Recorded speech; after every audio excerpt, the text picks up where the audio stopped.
క్రీస్తు వారి ఔన్నత్యాన్ని గుర్తు చేసుకుంటూ ఆయనకున్నటువంటి గొప్పతనాన్ని జ్ఞాపకం చేసుకుంటూ we will be studying the word of God based on the greatness of Jesus Christ or the godhood of Jesus Christ or దైవత్వము యేసుక్రీస్తులో ఉన్నటువంటి దైవత్వాన్ని గురించి జ్ఞాపకం చేసుకుంటూ మనం అధ్యయనం చేయబోతున్నాం which is very fitting for the church. మనకు చాలా అవసరమైన టాపిక్ కాబట్టి మనందరం కూడా మన బైబిల్స్ను మన బైబిల్స్ తెరిచి ఉంచుదాం. మన మనసులన్నిటిని కూడా కేంద్రీకరించుకొని ప్రభు వైపు చూడటానికి ప్రయత్నం చేద్దాం. ఈరోజు I want to bring to your notice a very interesting topic, a very interesting passage from Bible. నూతన నిబంధన గ్రంథం నుంచి ఒక చాలా ప్రాముఖ్యమైన మరియు చాలా ఆసక్తికరమైన ఒక ప్యాసేజ్ను నేను తీసుకొని రావాలనుకుంటున్నాను మీ ముందుకి. నాతో పాటు దయచేసి బైబిల్స్ తెరవండి. హెబ్రీయులకు రాసిన పత్రిక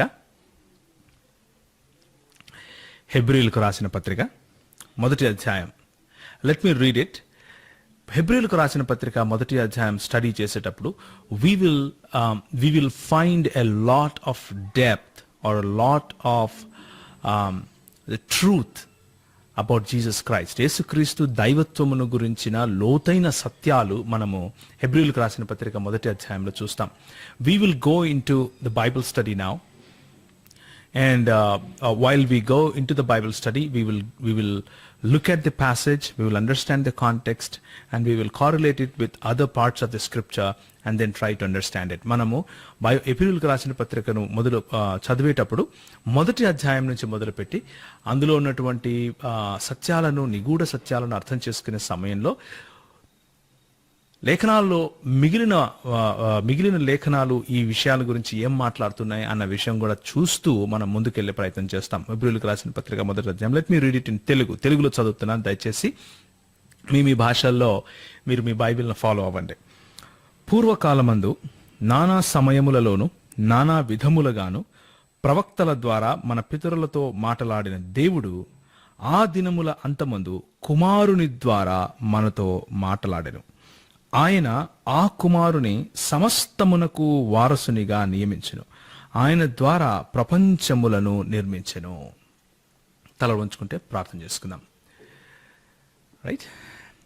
ప్రేమ కలిగిన తండ్రి, కృప కలిగిన దేవా, మమ్మల్ని ఎంతగానో ప్రేమించి మా కొరకు ప్రభా మరి నీ ప్రవక్తలను చంపిన రక్తము మా చేతులకు అంటి ఉన్నప్పటికీ మేమింకనూ నీకు విరోధులముగా ఉన్నప్పుడు మీరు మా కొరకు వచ్చారు. మమ్మల్ని పాపముల నుంచి విముక్తి చేయటానికి మాకు పాప పరిహారార్థ బలిగా మీరు అర్పించబడి మా కొరకు వచ్చి లోకమును ప్రేమించి మమ్మల్ని ప్రేమించి ప్రభువా మమ్మల్ని విమోచించినందుకు మీకు వందనాలు చెల్లిచేసుకుంటున్నాం. కృప కలిగిన తండ్రి, నీకే మహిమ ఘనత ప్రభావములు చెల్లిస్తూ యేసుక్రీస్తు వారి మా ప్రియుడు మీ ప్రియ కుమారుడు అయిన యేసుక్రీస్తు వారి నామములో చిన్ని ప్రార్థనను సమర్పిస్తున్నాం తండ్రి. Amen. Well, let's get in to the Bible study. మనము హెబ్రీయులకు రాసిన పత్రిక మొదటి అధ్యాయం గనక చదివే సమయంలో ఏం చూస్తామంటే, పూర్వకాలమందు నానా సమయములలోను నానా విధములుగాను ప్రవక్తల ద్వారా మన పితరులతో మాట్లాడిన దేవుడు అన్న విషయం చూస్తున్నాం. ఏం చూస్తున్నామంటే, పూర్వకాలమందు ఆయన మాట్లాడే దేవుడిగా మనం చూస్తున్నాం. మీకా పుస్తకము 5వ అధ్యాయం 2వ వచనంలో మనం చూసిన విధంగా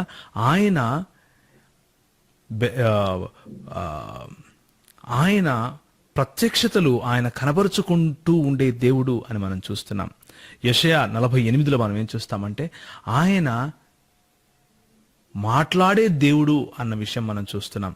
ఆయన దాచుకుని ఉండేవాడు కాదు, దాచిపెట్టుకుని మాట్లాడిన దేవుడు కాదు, ప్రత్యక్షపరుచుకునే దేవుడు అని మనం చూస్తున్నాం.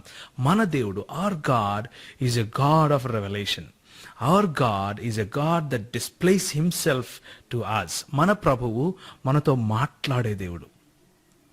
అదే ప్రభువు మనతో ఏం చెప్తున్నాడు అంటే, అదే దేవుడు మనతో ఏం చెప్తున్నాడు అంటే, నేను నిన్న నేడు నిరంతరము ఏకరీతిగా ఉండువాడును అంటున్నాడు. ఏకరీతిగా ఉండువాడును అంటున్నాడు అంటే అర్థం ఏంటంటే, he is the same yesterday, today, tomorrow or for ever అంటే అర్థం ఏంటంటే ఆయన ఈ రోజుకు మాట్లాడేవాడు అని అర్థం. ఈ పర్టికులర్ కాంటెక్స్ట్ లో గనక మనం అర్థం చేసుకుంటే ఆయన ఈ రోజుకు మనతో మాట్లాడే దేవుడు అన్న విషయాన్ని అర్థం చేసుకోవాలి, అన్న విషయాన్ని మనము గుర్తుపెట్టుకోవాలి. ఆయన ఏమంటున్నాడంటే ప్రవక్తల ద్వారా మన పితరులతో మాట్లాడిన దేవుడు, నానా విధములుగా మాట్లాడిన దేవుడు. నానా విధములు ప్రవక్తలు ఒకప్పుడు మాట్లాడితే ఏమంటున్నాడంటే ఈ దినముల అంతమందు కుమారుని ద్వారా మనతో మాట్లాడెను అంటున్నాడు. అంటే ఈరోజు ప్రభువు స్వయంగా తన కుమారుడైనటువంటి యేసు క్రీస్తు ద్వారా మనతో మాట్లాడుతున్నాడు అన్న విషయము హెబ్రీ గ్రంథకర్త మనకు తెలియజేస్తున్నాడు. ఆయన కుమారుడు మనతో ఏ విధంగా మాట్లాడుతున్నాడు? ఆయన కుమారుడు లేఖనముల ద్వారా మనతో మాట్లాడుతున్నాడు. ఆయన కుమారుడు ఎప్పుడూ లేఖనములు చదవని వారిని స్వప్నముల ద్వారా మాట్లాడుతున్నాడు.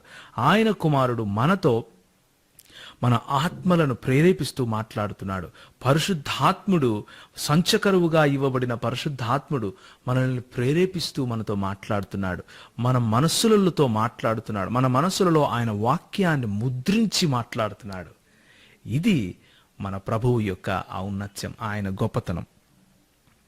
మనము ముందుకు గనక వెళ్తే ఈ దినముల అంతమందు కుమారుని ద్వారా ఆయన మనతో మాట్లాడెను. ఆయన ఆ కుమారుని సమస్తమునకు వారసునిగా నియమించెను అన్నమాట మనం చూస్తాం.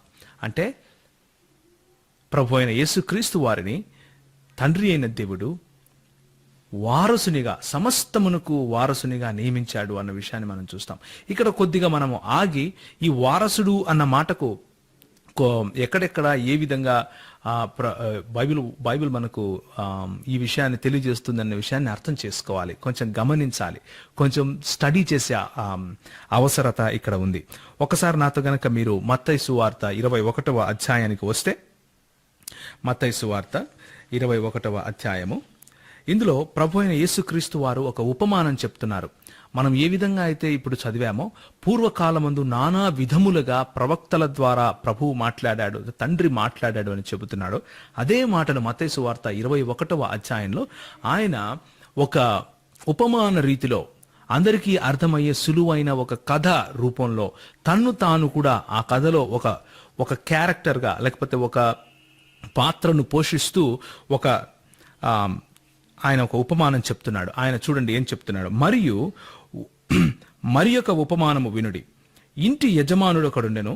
అతడు ద్రాక్ష తోట నాటించి దానిని కట్టు కంచె వేయించి అందులో ద్రాక్షల తొట్టి తొలిపించి గోపురము కట్టించి కాపులకు దానిని గుత్తకిచ్చి దేశాంతరము పోయెను.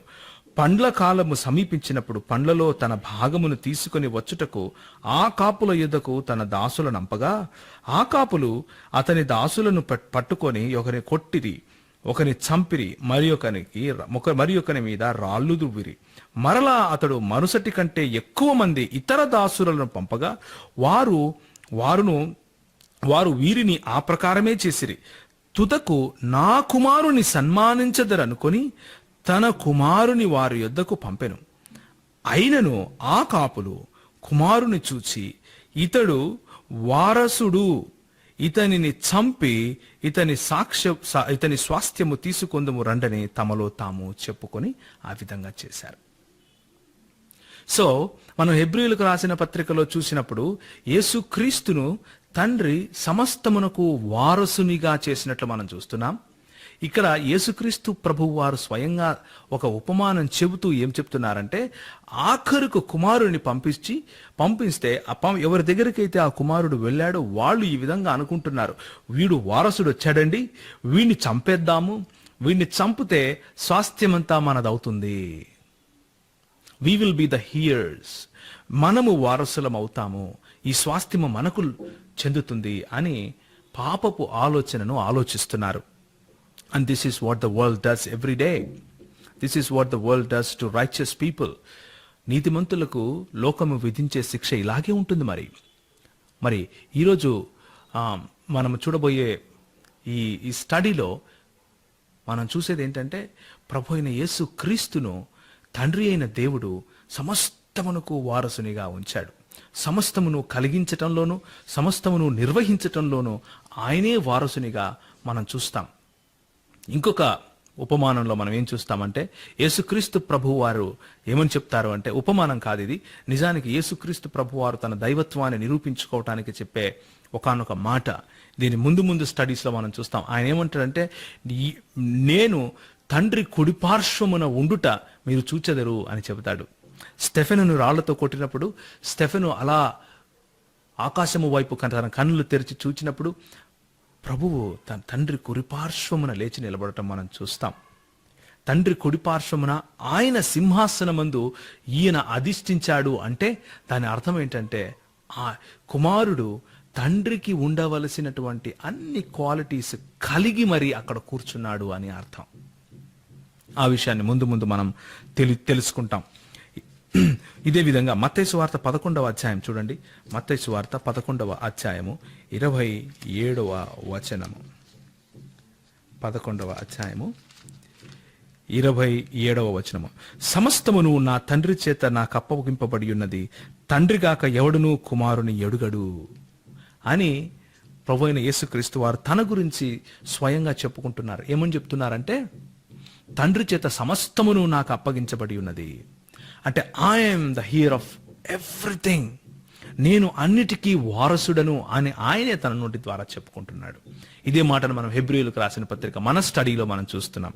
ఏమనంటే, యేసుక్రీస్తు ప్రభువును తండ్రి అన్నిటికీ సమస్తమునకు వారసునిగా చేశాడు కాబట్టి ఆయన యందు విశ్వసించిన మనము కూడా వారసులము అవుతాము అన్న విషయము నూతన నిబంధన గ్రంథం మనకు స్పష్టంగా తెలియజేస్తా ఉంది. ఒకసారి చూడండి, యోహాను సువార్త 3వ అధ్యాయము 35వ వచనము. ఇదే మాటను మనం అక్కడ కూడా చూస్తాం. యోహాను సువార్త 3వ అధ్యాయము 35వ వచనము. ఇక్కడ ఏముంటుందంటే, తండ్రి కుమారుని ప్రేమించుచున్నాడు గనుక ఆయన చేతికి సమస్తము అప్పగించి ఉన్నాడు. అంటే ఈ వారసత్వము అనేది, ఈ ఇన్హెరిటెన్స్ అనేది ప్రేమపూర్వకముగా వచ్చింది, కానీ ప్రేమించిన కారణంగా వచ్చింది, అంతేకాని లీగల్గా వచ్చింది కాదు. అంటే లీగల్గా వచ్చింది అయినప్పటికీ ప్రభువు మాత్రం ఏమని చెప్పుకుంటున్నాడంటే, ప్రేమపూర్వకంగా వచ్చింది అని చెప్పుకుంటున్నాడు. అంటే నేను నా బిడ్డను ప్రేమించినా ప్రేమించకపోయినా హఠాత్తుగా చచ్చిపోతే నేను సంపాదించిందల్లా నా బిడ్డకే వెళుతుంది. అది ధర్మబద్ధంగా లేకపోతే న్యాయబద్ధంగా లేకపోతే చట్టపరంగా నా పిల్లలకు వచ్చే వారసత్వం. కానీ ప్రభువు ఏమంటున్నాడంటే, తండ్రి నన్ను ప్రేమించి ఇచ్చాడు. ప్రేమపూర్వకంగా వచ్చినటువంటి ఆ వారసత్వం అది. ఈ వారసత్వము త్రియేక దేవుణ్ణి నమ్మే క్రైస్తవులలో ఈ వారసత్వానికి ఏ ఇబ్బంది లేదు. ఎందుకంటే తండ్రికి కలిగినదంతా కుమారునిదే, కుమారునికి కలిగినదంతా పరిశుద్ధాత్మునిదే, పరిశుద్ధాత్మునిది అంతా తండ్రిదే, పరిశుద్ధాత్మునిదంతా కుమారునిదే, తండ్రిదంతా పరిశుద్ధాత్మునిదే. కనుక మనకు ఎలాంటి ఇబ్బంది లేదు ఆ విషయాన్ని అర్థం చేసుకోవటంలో. మొన్న ఈ మధ్య ఒక మాట నేను మాట్లాడుతూ ఉన్నాను. ఒక ముస్లిం సహోదరునితో మాట్లాడుతూ ఇలా యేసుక్రీస్తు దైవత్వం గురించిన ప్రశ్న వేస్తూ ఉన్నప్పుడు ఆయన నన్ను ఈ మాట అడిగాడు. ఏమని అడిగాడంటే, మరి చూడండి, వారసుడు కదా, వారసుడు అంటే ఆయన దగ్గర లేదు, ఆయనకెవరు ఇస్తేనే అవుతాడు కదా. తండ్రి సమస్త అధికారము కుమారునికి ఇచ్చాడు అంటే అర్థం ఏంటి? అంతకుముందు లేదనే కదా. తండ్రి ఇచ్చాడు కాబట్టి కుమారునికి వచ్చింది, కాబట్టి యేసు ప్రభు దేవుడు కాదు అని చెప్పే ప్రయత్నం చేశాడు. విచ్ ఇస్ ఆయన విజ్ఞతకు నేను అది వదిలేస్తాను. అయినప్పటికీ బైబిల్ చెప్పే సత్యం ఏంటి అన్న విషయం కూడా మనం చూడాలి కదా. బైబిల్ నిజానికి అలా చెప్తోందా? వారసుడు అనంగానే బైబిల్లో వారసుడుగా చిత్రీకరించబడిన యేసుక్రీస్తు నిజానికి దేవుడు కాదు అన్న విషయంలో వారసుడు కాకపోయాడా? లేకపోతే వారసుడు అంటే దేవుడు అయినప్పటికీ వారసుడు అవ్వచ్చా అన్న విషయం మనం చూడాలి కదా. ఒకసారి చూడండి, రోమీయులకు రాసిన పత్రిక 8వ అధ్యాయము. రోమీయులకు రాసిన పత్రిక 8వ అధ్యాయము. రోమీయులకు రాసిన పత్రిక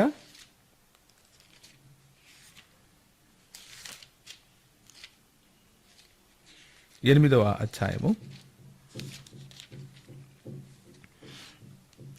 రోమీయులకు రాసిన పత్రిక 8వ అధ్యాయం నేను 17వ వచనం చదువుతున్నాను. మనము పిల్లలమైతే వారసులము, అనగా దేవుని వారసులము, క్రీస్తుతో కూడా మహిమ పొందుటకు ఆయనతో శ్రమపడిన ఎడల క్రీస్తు తోడి వారసులము. నీవు నేను కూడా వారసులం అవుతాం.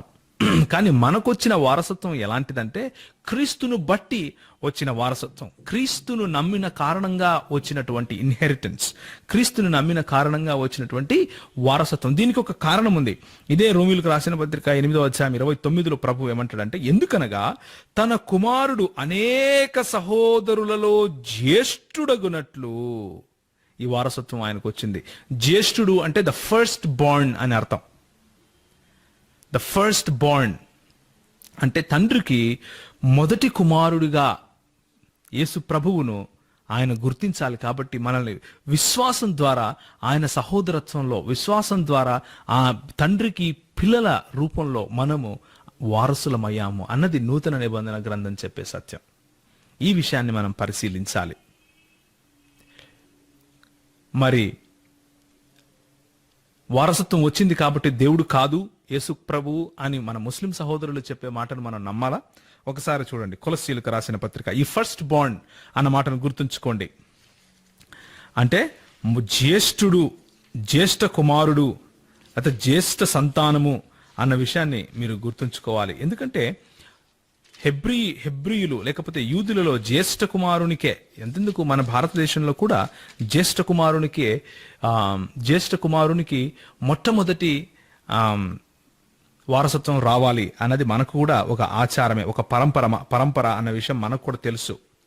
సో కొలస్సీయులకు రాసిన పత్రిక 1వ అధ్యాయం గనక చూస్తే, కొలస్సీయులకు రాసిన పత్రిక 1వ అధ్యాయము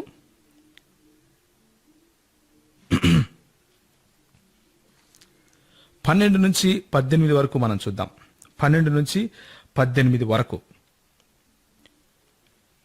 చూడండి, ఇలా ఉంది.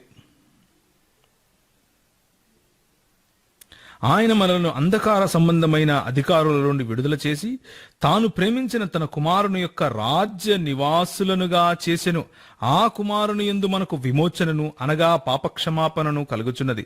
ఆయన అదృశ్య దేవుని స్వరూపి అయి సర్వసృష్టికి ఆది సంభూతుడై, అంటే ద ఫస్ట్ బార్న్, జ్యేష్ఠుడై అన్నమాటే ఆది సంభూతుడు అన్న చోట కూడా వాడిన పదం రెండు ఒకటే.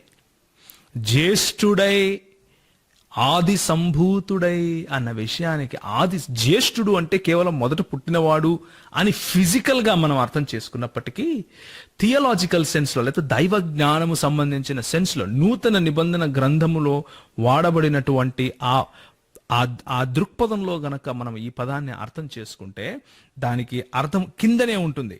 ఏలయనగా ఆకాశమందున్నవి, భూమి యందున్నవి, దృశ్యమైనవి, అదృశ్యమైనవి, అధికారములు సర్వమును ఆయన యందు సృజింపబడెను, యేసుక్రీస్తు నందు సృజింపబడ్డాయి. కనుక ఆయన జ్యేష్ఠుడు, కనుక ఆయన సృష్టికర్త, కనుక ఆయన దేవుడు. హెబ్రీయుల గ్రంథము మనం చదువుతున్నప్పుడు మన ముందుకు వచ్చినటువంటి మాట ఏమిటంటే, మనం ఎందుకు ఈ మాటను చూస్తున్నాము అంటే, హెబ్రీయులకు రాసిన పత్రిక, హెబ్రీయులకు గ్రంథము 1వ అధ్యాయంలో మనం చూసినప్పుడు ఆయన ఆ కుమారునికి సమస్తమునకును వారసునిగా ఆ కుమారుణ్ణి ప్రభువు లేకపోతే తండ్రి నియమించాడు. వారసుడు అన్న వెంటనే మన ముస్లిం సహోదరులకు ఏమనిపిస్తోందంటే, అంటే తండ్రి పెద్దవాడు, కుమారుడు చిన్నవాడు, కాబట్టి తండ్రి సంపాదించింది కుమారునికి వస్తుంది, కాబట్టి యేసు ప్రభు చిన్నవాడు, లేకపోతే కేవలం ప్రవక్తనే, లేకపోతే కేవలం ఒక మనిషి మాత్రమే అని చెప్తున్నాడు అన్నది ముస్లిముల దృక్పథం. అయినప్పటికీ అలా కాదు. ఈ కుమారుని ద్వారానే సర్వము సృష్టింపబడింది అని కొలస్సీయులకు రాసిన పత్రికలో మనం చూస్తున్నాం. ఆయన జ్యేష్ఠుడు అంటే ఆది సంభూతుడు అన్న విషయాన్ని మనం గమనించాం. ఆయన ద్వారానే అన్ని సృజింపబడ్డాయి అన్న విషయాన్ని మనం గమనించాం. మరి ఇదే కొలత